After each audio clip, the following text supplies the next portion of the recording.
Are We're live.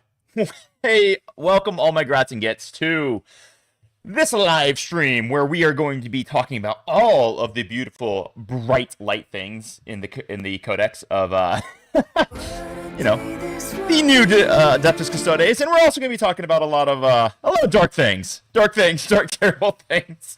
But basically, as of right now, most of you have probably heard about some bad news in the codex, and I am here to confirm that bad news is absolutely true, but that doesn't mean it's all bad news. And in normal, awesome, happy Corrupin fashion, we are going to be finding the gems in this codex, and we are going to figure out how to make this thing work. We've got some people in chat. I'm super excited to see everyone. We got Dan Blazeheart, you beautiful man. Caleb S. Darksha, ooh, you're new. I don't think I know you. It's exciting to have you here, though. Welcome, welcome. And Mr. Murky D himself. Mr. Murky D, I gotta let you know, since I heard you speaking in chat the other day, your voice is like ASMR to me. Just so you know, I'm gonna need you to record some sweet, sweet, gentle, soothing noises for me. That was weird, and I liked it. So let's just get started with everything here. Just, for transparency's sake here, I did not get a preview of this codex, but I got the rules. And just so you know, I am actually a GW fanboy in all aspects of the game right now. I'm actually a huge fan of the balance they've been doing. I think they've been having releases go off correctly. I think they've been fixing problems really rapidly. I think 10th edition is awesome. That being said, this codex release is pretty darn unprofessional. It just straight was. And yeah, that's about the only Doom I really need to talk about right now. This slide here, I'll talk about the Doom. The rest of it, we're actually just going to figure out how to work with this thing. I do have a special occasion for today. So I will be having beer because, well, I like beer. It's going to go in this exciting glass. In this glass, this is the glass I won for taking third in Gothammer the other week. And one thing I'm going to have to do over the course of this stream, I will be having to pour one out for my homies occasionally. So, my drinking glass, my pouring out for my homies a glass. Cheers, everybody. All right. So, yes, number one, Null Maiden might be the biggest hot piece of garbage I've ever seen in my entire life. It is a detachment. It is one of the 4 detachments in the book, and it is garbage, and there are 0 redeeming qualities, and there's literally nothing we can do. Hello, wife. Hey, wife, have I been excited about the Custodes Codex? Super excited. You just love it. Yeah, okay, so she lied to you. So yes, Oric might actually blow, but you'd be surprised that there might be some real play with Oric. I won't say you're not going to win any GTs with it, but there actually might be some things that we can do with Oric. And if in the data slate, because GW is going to have to balance this codex, it's so bad they're going to have to balance it. When it gets balanced, Oric could be absolutely disgusting if they change a few keywords here and there. The Talons, which was officially previewed by Games Workshop, but has now been dropped in some leaks, and I think there's been some official reviews out now, have some actually pretty solid strats, and there's some interesting things to say about it. And then Shield Host legit might actually be pretty good. So first step, we got to learn a few things. We do not have the points, and the points do contextualize things, but in all reality, the points are probably not going to be great. There are a few really, really interesting combinations that we're going to talk about tonight. And yeah, GW sucks. Anyway, they suck on this one at least. Sorry, GW, I actually do love you, but you screwed up on this. All right, so first off, what is the side grades with the army rule? First thing is we get to now choose katas per unit, and that's actually pretty sick. It really, really is when you can combine them with some of the other strats, because now all right, I'm going into a vehicle, I need those lethal, I'm not going to have rerolls on this unit, because say it's Wardens, so I want lethal hits. Awesome. But then on the other units, I want sustained hits, because I know I'm going to be getting rerolls to wound. By the way, if you guys don't know the math is generally fairly simple. The math is, if you are wounding your opponent on a 5-up and you have rerolls, you want sustained hits. If you are wounding on a 5-up without rerolls to wound, you want lethals. Anytime you're wounding on a 6, you want lethals. If you're wounding on a 4 without rerolls, it's kind of up in the air. So sustained hits if you're winning on 5s with rerolls, which is most of the time for Custodes, to be fair, because your Alaris are always rerolling wound rolls against monsters, vehicles, characters, and your guard are generally going to be rerolling wound rolls, just period. So typically, sustained is going to be better than lethal, except in those edge cases where you don't have rerolls or you're winning on 6s. All right. The problem with this, and that is cool because you get selected unit by unit. The problem with this is that we only have access to sustain and lethal, no more -1 hit top. Justin wants to know. He wants to know what kind of beer this is. This, my friend, is crappy, cheap beer because I live in Norway, where it costs me at least 1 left testicle for a 6-pack of beer here. So this is cheap, crappy beer, but I still like it. I'm not afraid to admit it. Hansa, if you're one of my Scandinavians who are hanging out. I know. Super chat me so I can get better beer. All right, so data sheets. So before I go over all of the indexes, we have to talk about some of the data sheets because actually some things did change in the data sheets. And I was going over this, and we actually did have a little bit of a... There's some interesting things. Okay, so first off, everything basically stayed the same or got worse. Pretty much nothing got better. And that is not the greatest, except axes do hit on 2s. This is actually really cool when we talk about a combination later on in the today where you're going to talk about how we can actually get increased damage on some of our weapons. So axes hitting on 2s is cool. Does it mean that we're probably taking axes? Chances are low, but I'm probably going to switch all of my Alaris captains to having an axe. Wardens could potentially take an axe. I think there's rationale for why you might take axes with wardens as well. Okay. We got Darkshed. He has a comment here. Admit Codex feels like they didn't know what to do. Dark Angel Codex feels lazy. Custodes Codex feels malicious, like they knew exactly what they were doing. Bro, that's actually pretty hilarious. So basically, I am of a different opinion than a lot of other people on AdMech. I actually think AdMech is quite a good codex. I think the reason why people think AdMech sucks is because they don't want to play AdMech the way AdMech is meant to be played. In this edition, AdMech is actually made to be played as a army that blocks the crap out of you, messes with your OC. If you don't want to play that style army, you honestly just shouldn't play AdMech this edition. It's not that AdMech is bad, it's just that you have to play them in a way that a lot of people don't want to play them. Which, I mean, take it or leave it, that's just kind of how I feel about it. Yeah, Dark Angels was just a little sloppy, but yeah, this actually does. I'd be willing to bet that somebody emotionally hurt James Workshop with Virtus Praetors, because the fact that Virtus Praetors have not been seen at any tournaments and are still not improved, it's just a little bit interesting.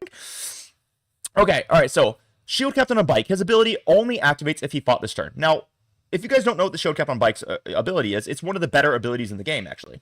And it is kind of like slightly buffed because he no longer needs to be leading a unit to actually use it, which is kind of cool. But we got Joe in the chat. Hey, Mass Bro Effect. So Mass Bro Effect says I'm allowed to keep both of my testes now, and he will buy my beer. Thank you, Mass Bro Effect. You beautiful man. I appreciate it. And you also just made my wife roll her eyes and groan, which is just a double blessings unto you, sir. All right.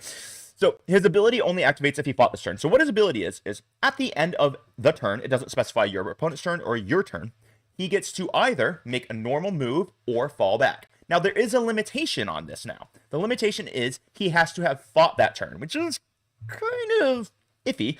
So it basically means that he is going to have to charge into something or get charged in order to actually activate the ability. Now, this initially sounds pretty awful, but I'm going to show you in Oric how I actually think this might work quite well, to be honest with you. Now, Valerian lost his reroll per turn. It's just like a petty change. Like, why did they do that? It's super annoying. I don't know. Anyway, Alaris Captain, no more fight on death. Instead, now he reduces damage taken to 1, which actually is pretty damn cool. Because what that does is it gives you the opportunity to take like a solo Alaris, which we'll talk about in one of the detachments, who can actually be used to you just run him into a Satan, and the Satan is like, well, crap, I can't kill you because it's damage 1. And that is actually a pretty cool option to be able to have. So, no, Custodes have no way to deal with the Satans, by the way, everybody. But, well, they have no way to kill Satans now. But, this is actually a way that you can deal with them. You can run a character and just be like, get wrecked. You only can maximum cause 1 damage per attack against me. That's actually pretty cool. It means even if Canis Rex runs into a character, he's not killing that character, which is, honestly, it's pretty sick. Anyway, Trajan, this is going to be the first pour one out for your homies of the night. So this is the pour out cup. Give him a little. One for your homies. Poor Trajan. Poor Trajan. So sad. He did lose fight first. He did lose ignore modifiers. He still ignores modifiers to hit and weapon skill and ballistic skill, but it's just a lot worse. Now with points, I mean, he might be great. We don't. He might be quite a value because he can still double his attacks, etc. But it's like, yeah, he just lost out a ton. And then the Blade Champ. This was another really petty change. The Blade Champ no longer rerolls advances. Like, why not? Why? Rerolling the advances part of his ability was what was overpowered, apparently. Darkshot, I think you were correct. This was malicious. Anyway, so that's like the datasheet stuff that you need to know. And I think the reason why I talked about the datasheets first is because that will frame everything else. Let's talk about Oric. Now, Oric is a detachment that, honestly, I think is sick. And I think it was almost potentially completely busted good. And Games Workshop was just like, hey, let's just eliminate a keyword and make it, instead of being busted good, awful. But interestingly enough, there's some combinations with Oric that I don't think people are seeing that will allow it to be playable. I wouldn't be surprised if some good enterprising people can take it to that 45% win rate level, which, don't get me wrong, isn't good, but at least it keeps it playable in the games. And so what I'm going to do is I'm going to run through our enhancements, our stratagems, and then we'll kind of elaborate upon what that kind of means.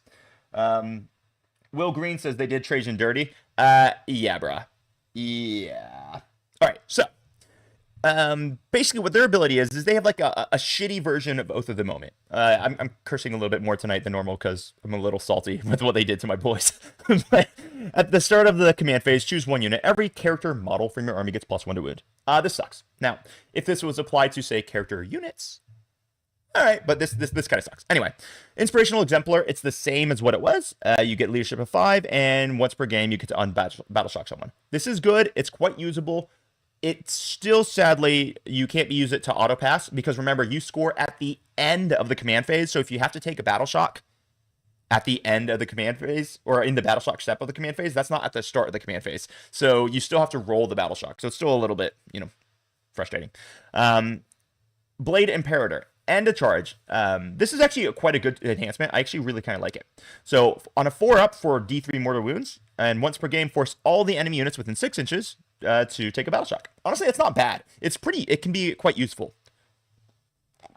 Then we have Veiled Blade +2 attacks, triple dose. So you guys know what it is. Martial Philosopher is the exact same thing as Ceaseless Hunter. Fallback, shoot, charge once per game. You get a reactive move. The enhancements, honestly, not bad in Oric. Now, where I think they really missed the mark in Oric Champions, because they wanted to have this army that was character focused. Like, this is the true Custode. This character is gonna cleave you, and I'm only gonna have characters. It was kind of a cool concept. What they should have done, in my opinion, is they should have been like, hey, listen, you can take each enhancement up to 3 times. That would have been kind of sick because they were kind of focusing on characters. Instead, we got this dumpster fire. So let's go through the strats. And the strats on initial inspection are kind of awesome. But what you don't realize is that the strats only affect character models. You target a character unit, which is where they were very deceptive in the way they wrote it, but they only target character models. So Slayer of Champions. If you kill the unit that was the target of your army buff, of your detachment buff, you gain a CP if it was a character unit that you killed, and then you get to select a new target to be at +1 to wound. Superhuman Reserves, it's 2 CP. It allows your warlord to use a once per game abilities a second time. This is actually pretty dope. So if you're taking Trajan, now he can double his attacks twice. And doubling your attacks twice so you get like those 12 attacks twice. That's actually kind of awesome. That means he really gets to slap really, really hard. Now, it would be way sicker if he still had his fight first, but this, I've got nothing bad to say about this so far because in all reality, that can be extremely, cover your ears, wife, clutch. She hates it when I say that. Yep. So that actually is a pretty darn good strat. Then we have the Emperor's Auspice, which is a 1 CP. Get a fort, feel no pain on a character model.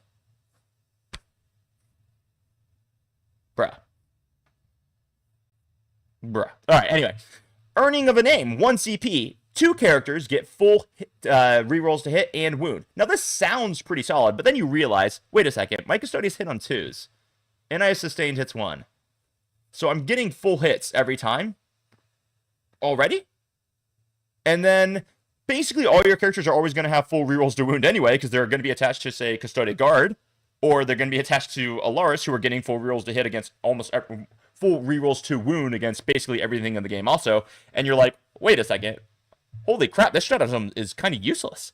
There is a niche use case where we could use it on, say, like a Blade Champ, who is leading a unit of Wardens, and he's trying to fish for the dev wounds, trying to kill, like, I don't know, a monster or a vehicle. Okay, all right, there's a little bit of use there. So if you're running, say, like a double Warden, you got a Blade Champ leading both of those units, that can actually be kind of an interesting concept to be able to use it there. But it's kind of a crappy strat. Now, if that was applied to character units, whoo, spicy. Anyway. Earning of an yeah, that's the one we just talked about. Vigil Unending, which is 2 CP, fight on death for a character model. It's 2 CP for a model to fight on death. Ah! What is this mad world? You're never going to use it. It's dog shit. All right, Shoulder the Mantle. Now this. All right, so guys, the entire Oric detachment. This is a strategy that you guys are going to use over and over again. This is going to be used in every single game. I can pretty much guarantee it. Sword of the Mantle for 1 CP. Attach a character to a unit it could lead at the end of the movement phase. Now, initially, I know this doesn't sound super impressive, and I want to give a quick shout out to the Canhammer Discord. So if you guys aren't members of the Canhammer Discord, it's like the second best Custodes Discord out there. The best would be, of course, Happy Crepid Wargaming, and I would love to have everyone in there. If you'd like to join, you can join by becoming a YouTube member or by joining on Ko-Fi, which is also in the links down below.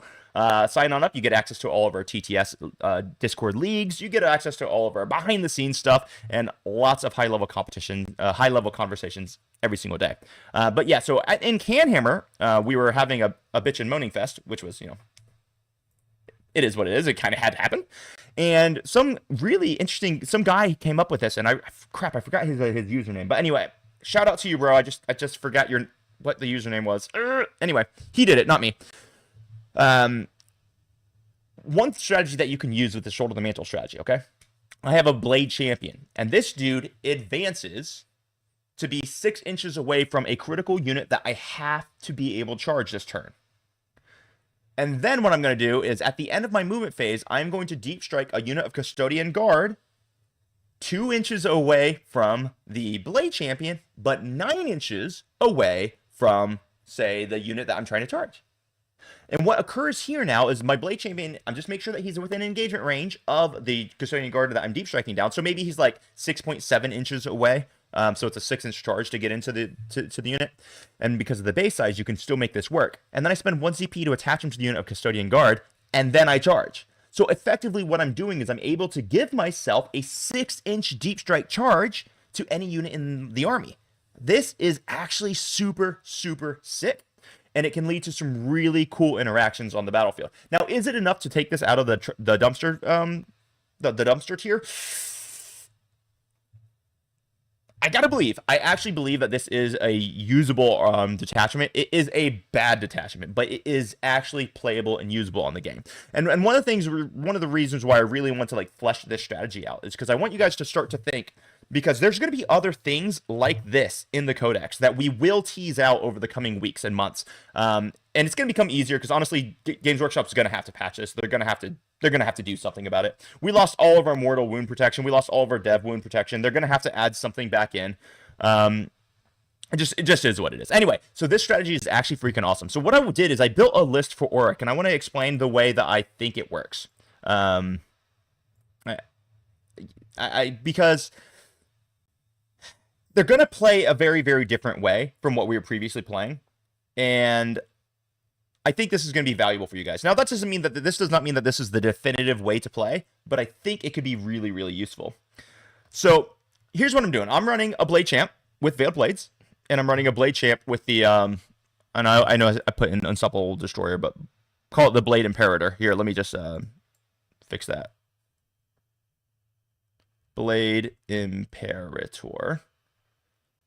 Oh, you know what? I actually want the Veiled Blade on my Dawn Eagle jet bike, so we'll just do VB here. Yeah. All right, so I'm taking a Blade Champ. We're taking 2 Blade Champs. One has the Imperator for the mortal wounds, but more importantly, the once per game battle shock. We're gonna take a Alaris Captain because if you guys know anything about like the way I play this game, I freaking love Alaris and I love everything about Alaris. I think they're one of the best units in the game, so I'm gonna have him. And then I'm gonna run 3 individual shield captains of Dawn Eagle jet bikes. Now, these guys I don't think have been run at all in the entire game up to this point. But right now, I am going to say I am. And here's why. Because Custodes can't play the way we used to. The way we used to play, if you guys have ever heard me teach, is we hold max primary, we deny primary, and then we're going to score 7 out of 16 secondaries that are scored simply by holding primary. That doesn't work anymore. We lost all of our durability. We can't do it. However, what we can do is, with this type of build, is I have these 3 shield captains. None of them are easy to kill. They're not honestly super hard to kill, like if you really dedicate forces into them, but you're going to have to dedicate more than you want to kill them, which means I can go all over the place. I can have them charge these MSU little screens. Once they kill, they get to do a free move once per game, which means I can get them to go like, holy crap, like, let's see.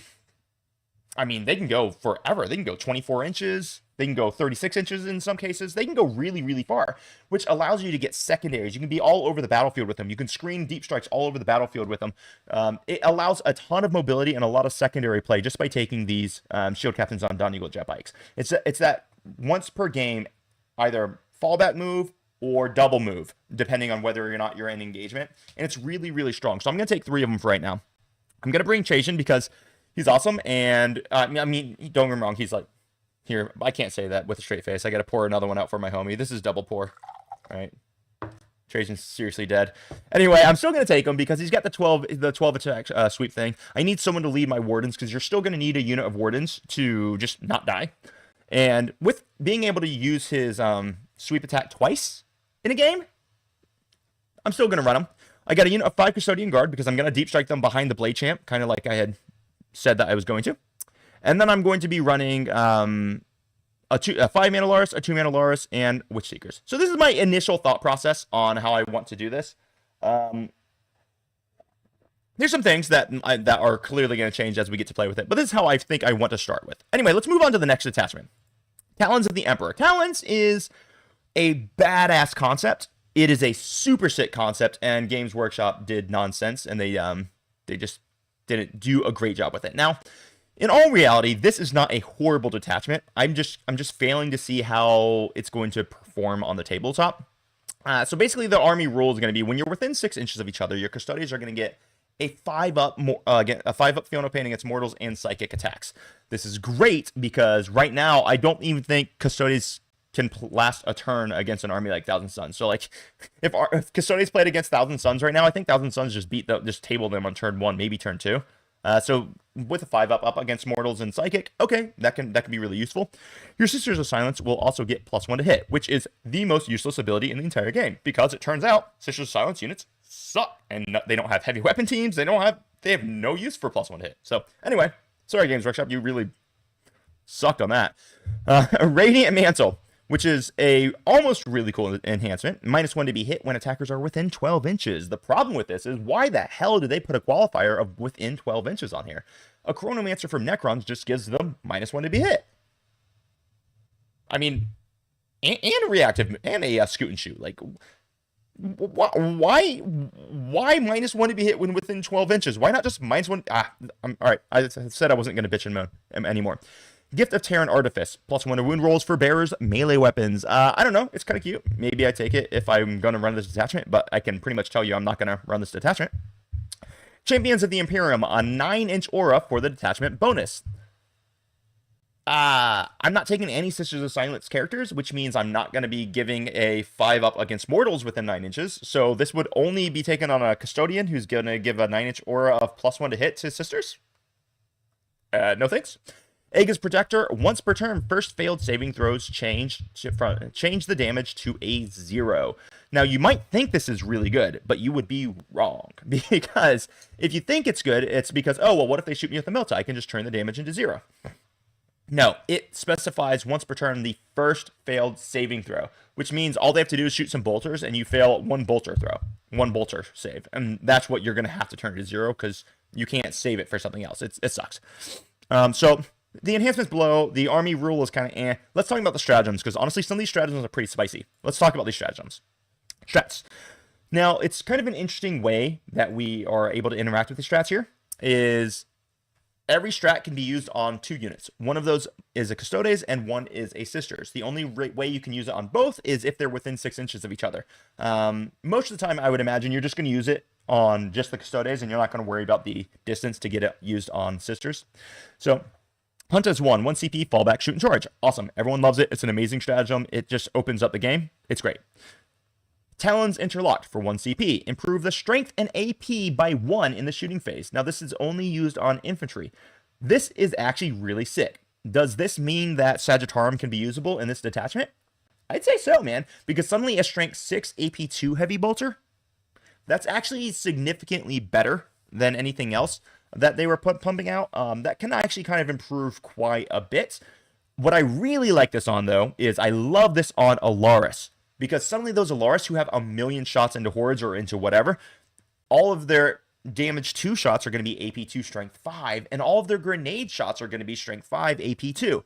When you get to re-roll those wound rolls, because you re-roll wound rolls against monsters, vehicles, character units, that gets spicy. So this is actually a fantastic strat, and it's a battle tactic. Let me just check on that. I'm not lying. I want to make sure I'm not lying to you on that one.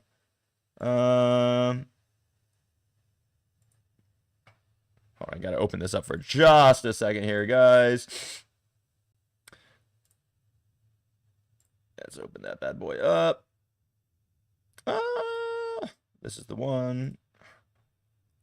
You got to forgive my my slowness on this one. Yeah, it's a battle tactic. So you can be using that on 1 unit of Alaris for 1 CP, and then use it on another one for a free CP. That's actually kind of spicy. That is a lot of shooting that's at a better strength and AP. I actually kind of like that one a lot. You could also do the same thing with like a shield captain attached to, say, a unit of Sagittarium. I mean, that's an option too. Pretty solid.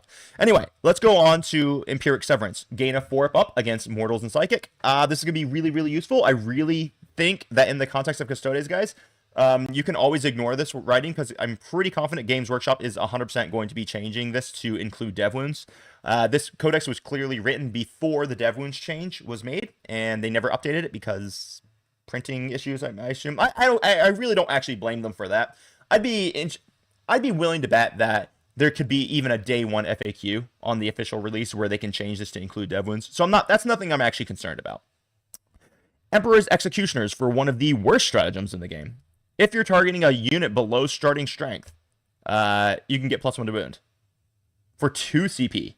That's awful. That sucks. I'm not using that. That's a terrible stratagem. Anyway, Talon Pincer, once again, another battle tactic. Reactive move up to 6 inches. This, however, is a pretty solid stratagem. You just get a reactive move. Now, I did think about one really cool little interaction here. I'm pretty sure Psychona Rhinos actually will have the Anathema Psychona keyword. And if they do, let me take a look real fast just to make sure I'm not lying to you. Oh, I don't actually have the Rhino. Yeah, I actually don't even have the Rhino, so I can't really check that right now. Anyway, if it does have the actual keyword, then you can be using reactive movements with Rhinos, which can be really valuable because you can block charges with them. There's a lot of interesting things that can be done with that, because you could use it on your custodian unit, make them move backwards, and then make the Rhino move forward so that the Rhino intercepts a critical charge. That could be really, really cool. And then lastly, the Shield of Honor. Shooting attacks must target Custodes, not the Sisters of Silence. Once again, kind of a cool, fluffy rule, but it's not like really that valuable. So here's my theory, guys. Here's my theory on here's my theory on how this codex was written, okay? I don't know this. This is my theory. And once again, remember, I am a GW fanboy, even though I'm severely disappointed in them. I don't think this is professional work at all. But this is why the codex, this is why we're seeing this in the codex. I'm pretty sure Games Workshop still has several of their employees who started with them 40 years ago employed. And these are the guys who built the world of Warhammer that we loved, right? They built the fluff, they built all this stuff, so I'm not throwing shade at them. I'm pretty sure that they were the ones in charge of writing this codex, because what they did is they built some fluffy, really sick ideas for armies, but they don't know how the game is played. And if you ever watch any like battle report that Games Workshop puts out, Games Workshop sucks at Warhammer. I'm actually making a video about like whether or not Games Workshop even knows how to play Warhammer right now. They make the game that I love, and I appreciate them, but I'm pretty sure this was the old guard who made this detachment, who wrote this codex, and they were like, oh, this is going to be such a cool idea. And they're right, it is a cool idea, but it doesn't translate to the tabletop at all. So I'm pretty sure that's more or less what happened here. Okay, cool. So for a list, I didn't write a list out for this one because I'm really just not planning on playing it. Maybe I will in the future. I might toy around with it a little bit. But you might be doing Rhino spam here. So it could be like 3 units of Witch Seekers starting in Rhinos. You get a lot of scout moves. You get a lot of forward pressure. And then you shove your infantry out behind them. I'm probably going to be running 2 units of 5-man Laris in here. One with a captain so that I can double up on the +1 strength and the AP. That's a thing that I'm definitely going to be abusing in this detachment if I were to play it. So that's really where I'm thinking about it. But I'm not really going to go too in-depth on a list here. Now, okay, guys. We're getting into it. We're getting into the worst rule set that Games Workshop has ever made that I have ever seen since I've been playing. I'm including Warhammer Fantasy. I'm including Old World. I'm including Age of Sigmar. I'm including every edition of 40k that I know of, okay? This is the worst rule set I've ever seen of anything that Games Workshop's ever put out. Oh yeah, let's throw in Lord of the Rings too. Null Maiden is awful. Like there's no redeeming qualities. I was typing out this PowerPoint presentation so I could come on live with you guys, and I got to be honest with you, and I didn't even want to type it out because it was so bad. So I'm just gonna kind of read it to you, and there's no redeeming qualities, so I'm not really gonna go harp on it too long. If you guys know of anything that's been worse than the Null Maiden detachment, type it in the chat, like, because I'd love to see your opinions on that. I can't think of anything. But yeah, let's just do a brief talk of what the Null Maiden detachment actually is, okay? Its ability, it's a battle shock ability. It's just stupid. All of its enhancements can only be taken by Sisters of Silence units, so it's all useless. And all of the strats can only be used by Sisters of Silence. There. You got it. And there's nothing crazy in it that's going to make the Sisters of Silence do like 27 mortal wounds or anything. No, that's it. And I'm pretty sure that if you want to actually make this army, it's going to cost you like $2,000 because each box of these girls is only 5 girls. So I don't even know like if anyone's ever going to be able to play this ever. Maybe on TTS as like a gaff. That's all I have to say about Null Maiden. Let's get into the actual hope we have because this next detachment, guys, is actually good. All right. People are talking crap about Custodes, and they should because Custodes are not good. But this detachment, I am confident I would be able to take to at least a 50% win rate. Now, that means that it's probably not going to have a 50% win rate because, I mean, all right, well, I'm better than your average player. So I would be willing to bet that if I can take this to a 50%, it's probably going to settle in the area of like that 45%-ish win rate because Shield Host is actually not bad. It's a little lagging. We got a few guys here. Cartilage UK, you have 90 Sisters of Silence? How? Like, how'd you even get that? Wow, okay. Anyway, so yeah, so Shield Host actually, I think it's going to be, it's going to be doable. If you guys don't have a second army, run Shield Host, you'll still be able to play in tournaments. It doesn't mean it's going to be like the easiest for you, but you'll still be at least able to play. So once per game at the beginning of the battle round, your army gets crits on 5s and +1 AP for melee weapons only. Now, essentially what happens is this is the Golden Wah. This is the Golden Wah. Someone in, it was actually a Canhammer Discord as well, came out and they called it the Golden Shower instead of the Golden Wah, which is pretty freaking hilarious. So I'm definitely going to steal that and I'm going to call it the Golden Shower myself. This does make Custodes unreasonably powerful for a turn. Like, really, really hard hitting. All right. So, these are the enhancements. And this is at the beginning of the battle round, guys. So, it means if you go second, they know that they can just, like, disengage from you. Sorry, welcome to the world of orcs and world eaters and what everyone else has had to deal with all edition. It's not as bad as people think. People think it's awful that, oh, they could just move backwards from you if you call it the beginning of the battle round. It's like, yeah, they can, but then they're giving you the board. So it's like, it's not nearly as bad as people think it is. People think that it just sucks since you have to call it the beginning of the battle round. It doesn't suck because you have to call it the beginning of the battle round. It's just, there's counterplay and then counterplay to the counterplay. So, from the Halls of the Armors, +1 strength and damage to a melee weapon. This is going on a Castellan Axe. You're going to put this on a Alara Shield Captain who has a axe. That's going to take him to a strength 10, damage 4 axe. That's sick. That's actually really, really, really good. And then when you stack it into the golden shower, can't call it that. It's going to be critting on 5s and it's going to be at AP2. That's actually pretty dang sick, okay? Now, Castellan's Mark. This is one of the best enhancements in the game. It's freaking incredible. Last edition we had it and it was freaking incredible. Guess what? This edition we have it and it's freaking incredible. 2 units get to redeploy after you know who goes first. This is badass. It's absolutely amazing, okay? Anyone who says it's not is wrong. A 2-unit redeploy after knowing who goes first is insanely strong. Oric Mantle, +2 wounds to a character model. You'll never take it. And then the Panopta Specs. The Panopta Specs. This is actually really good. It gives ignore cover to a unit's weapon. It can be taken by a shield captain or a blade champ, which means any of the actual Custodes characters. The Alaris shield captain has the shield captain keyword, and then the bike captain on Dawn Eagle jet bike also has a shield captain keyword. So any of the shield captains could take it, or the blade champion. I can't really for the life of me figure out why the blade champion could do it, but yeah, so I'm not really sure why, but I think it's kind of an interesting concept to maybe run him with, say, I don't know, Sagittarium or the guard, and the guard gets to shoot with their AP1 ignore cover. So I don't know. Giving it on the BC is kind of interesting, but I'm probably putting it on an Alaris captain because you guys know I love Alaris. Let's talk about the strats. Arcane Genetic Alchemy. This is a 1 CP. Any phase after mortals have been allocated, gain a 4 up against mortals. This is critical because Custodes have like 0 defense anymore. They're going to be quite simple to kill. They're not easy to kill. I mean, they still have a 2-up armor save and they have a 4-up invuln. Like that's not easy to kill, but they're a lot easier to kill. So this is very critical. Now, Avenge the Fallen, +1 attack if under starting strength, +2 if under half in melee. This is fine. We already had that in the index. It's fine. Unwavering Sentinels, if you're on an objective control, -1 to be hit in the fight phase. This is useful, but once again, it's a useless, nonsensical, like, qualifier. Why do you have to be on the objective to be -1 to be hit? Bastards. Anyway, multi-potentiality, 1 CP, fallback, shoot, and charge. Amazing stratagem. Fantastic. We don't need to have the enhancement for the Ceaseless Hunter anymore, because I can use this. Fantastic stratagem. Everyone loves this.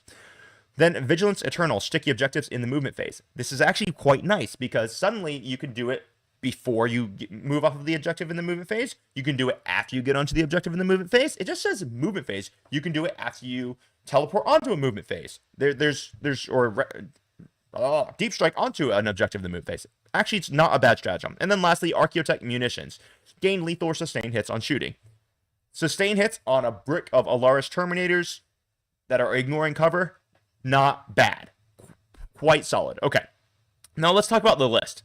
So this is my first run with a shield host list, and this is the general thought process for it, okay? I'm going to take my shield captain and Alaris Terminator armor, because of course I am. He's going to have the ignore, the Panopta specs, which is ignore cover. I'm taking Valerian. I'm still going to run Valerian with some Wardens. I have 2 bricks of Alaris Custodians. 1 brick will use the sustained hits and all that, and then the other one will use sustained hits for free. Then I've got a brick of 3 Venatari. Either, and I don't know if it's correct to run a 3-3-man Venatari or a 3-man and a 6-man. 4 Witch Seekers, then I'm going to keep my Custodes and my Eversor in this attachment. The Custodes and the Eversor just provide so much freaking value, and I'm not letting them go. Then, so what this essentially does is it gives me the ability for a triple rapid ingress. Or if I wanted to split the 6-man Venatari into 2 3-mans, that's going to give me a quadruple rapid ingress. So if you guys hung out with me during the dark days, before we got dev wound protections, this was the style list that I was actually running. And I was running it successfully. I think I had like a 55% win rate, even with that army, which was, I think, the rest of the meta had like a 41% win rate. So I'm pretty proud of that. The army is actually a blast to play. It is a ton of fun, and it is actually quite good. So basically, essentially what's happening here is you're going to be moving up. You're going to declare the Golden Shower. Everyone's going to get crits on 5s, and everyone's going to be getting extra AP. Your opponent, your enemy, is just going to be like, cool, I'll move back. And you're rapidly ingressing 4 units or 3 units into his face. He's not going to be able to avoid you. It doesn't matter. That's going to give you the entire board, and you're going to be able to get into their face. That's how I am going to run this detachment at first. I know not everyone's going to want to run it this way. I think this is the way that we're going to have to do it. So here's my overall thoughts on Custodes, guys. We are no longer the army that is going to max primary, deny primary, and score 7 out of 16 secondaries that are scored just by holding primary. Now we're actually moving, in my opinion, a lot more towards a World Eater style army where your enemy cannot score if they're dead. So I am initially going to be running Shield Host as a high pressure, get wrecked army. I'm going to go all out on just forcing the issue. And some armies are going to be able to handle it, and most armies will not. Because I tell you what, when you land with either 3 units of Venatori or like 2 units of them, and they're all getting sustained hits or lethal hits on 5s, and they're all going to be getting +1 to wound because they have the Lance keyword, and they're all going to be AP3, that is a nightmare for your opponent to deal with. So this army actually freaking slaps. You can also change it up a little bit. You can try to get in the second Alaris Captain. We don't have the actual points cost, right? Which is why I just kind of came up with this, because this is pretty much the points of right now. I would assume points will be dropping. I would assume that. So you could get the actual the damage 4 one, the damage 4 axe as well on an Alaris Captain. But yeah, so that's how I'm gonna run this. I think that's how it has to be done. I don't see any other way to really be successful with Custodes right now. So I'm gonna be a full-born like get wrecked. Mike says I'm gonna be playing them my Custodes like Orics. Buddy, you better freaking believe it. I'm gonna be calling the Golden Shower every single day. Yes, sir. And I think that's how Custodes have to go. Now, the overall assessment of this codex is it's a total dumpster fire. Games Workshop should be ashamed of themselves, and I say this with all the love in the world because I am a Games Workshop fanboy. And I think they're gonna fix it, guys. I really think they will. They're gonna have to add some just dev wound protection. They're gonna have to add in, I don't know, maybe the Oric Champions detachment. What they're gonna do is they're gonna allow the strats to apply to character units and not just character models. But that's gonna be an issue because then that's gonna be almost overpowered. I don't know.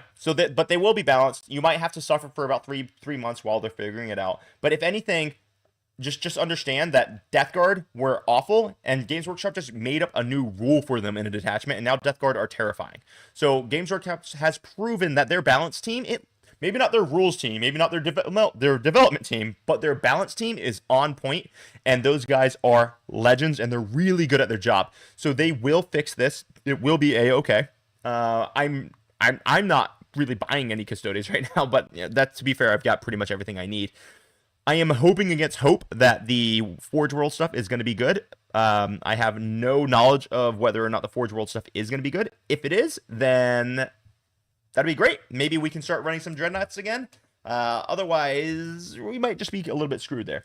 Another option that Games Workshop has to actually fix all this, they could release an Army of Renown in a White Dwarf. They said they weren't going to do it, but they also said everyone was getting 6 detachments, and they also said that they're going to stick to correct timelines, and they also said a lot of things. So I wouldn't be surprised if they would be releasing an Army of Renown in a White Dwarf or something of the sorts that we will be able to adopt. So there's a lot of hope for the future. For right now, what I really recommend everyone do, because I'm giving this recommendation to all of my coaching clients. So I'm giving this as my recommendation to the people who pay me. So I'm doing this for free for everyone in chat right now. And if you like that, give me a like and maybe a subscription. What I want everyone here to do is, if you are a dedicated Custodes fan, what you need to do is you need to be able to master the fundamentals of Custodes. One of the things I make my clients do is I make them go play World Eaters or Orics. Because when you play World Eaters, especially when you play World Eaters, what you learn is you learn how to master combat movements. When you master combat movements, your Custode play will explode through the freaking roof. I find this happens to me at every tournament I go to. I'll be playing people who are good players, and I'll end up winning because I understand pile-ins and consolidations at a much higher level than my opponents do. They might even think that they're like just dominating the table, but then suddenly I put myself in a position where my opponent wants to go to pile in, and I say, dude, you can't pile in because the closest enemy model is over here, and that's going to take you out of engagement range. Or I'm sorry, that's going to take you in a direction that you don't want to go. You're going to have to go hit my Rhino, and you won't be able to come into my unit. And the opponent's like, oh crap. So you can set traps for your opponents in the in the combat movement phase. So I highly, highly recommend that what you do is you spend a little bit of time mastering combat movement. I'm going to have a video out on it here in just a little bit. I already have a pretty good video on just defeating fights first, which is similar concepts. But I'll do a one specifically on actual how to master that combat movement. Do that. That is free advice from me, from me to you guys. Normally people pay me for that one. That is the way to improve your Custodes play. If you get really good at Custodes when they suck, when Games Workshop releases the balance statusly and they become really good, which they've proven they're going to do because they've done it multiple times this edition already, you will be amazing.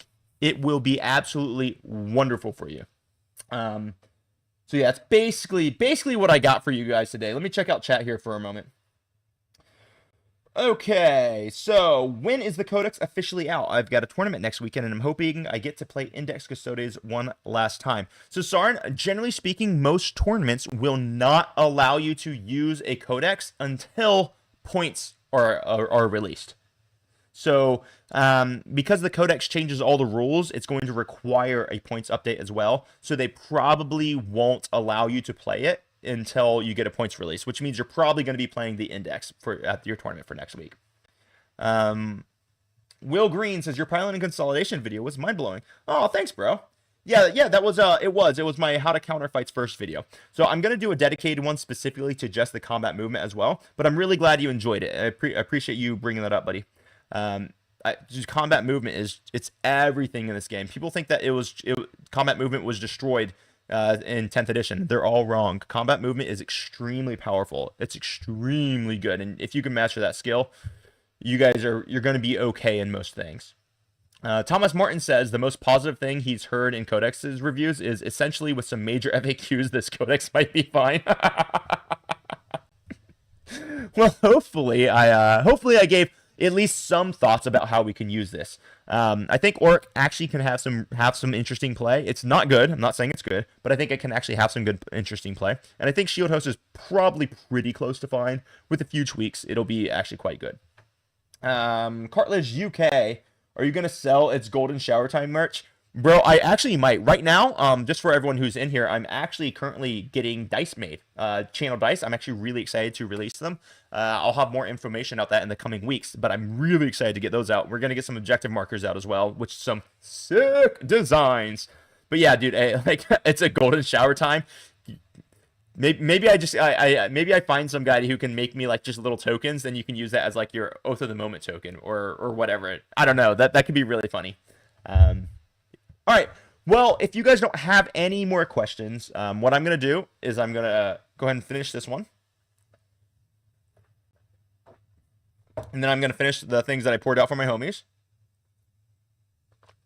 And then I believe it is time for me to go make dinner. And then I'm going to go crush some nerd in a league game that I've got in about 2 hours. About 2 hours, I'm playing my Blood Angels into Sisters of Battle, which is always an interesting match. So I'm going to go dominate. Let out some of my rage at what happened with Custodes, and I'll just turn into a vampire. Anyway. All right, guys. Hey, you guys rock. I'm going to sign off right now. You guys are awesome. Thanks so much for attending. If you have any questions for me, you know where to find me. It is actually going to be my email, which you guys can find on the channel, or in Discord. Discord's probably the easiest way to get a hold of me. If you want to join the Discord, it is only, I think it's like $4 a month, or if you use YouTube membership, it's a little bit higher.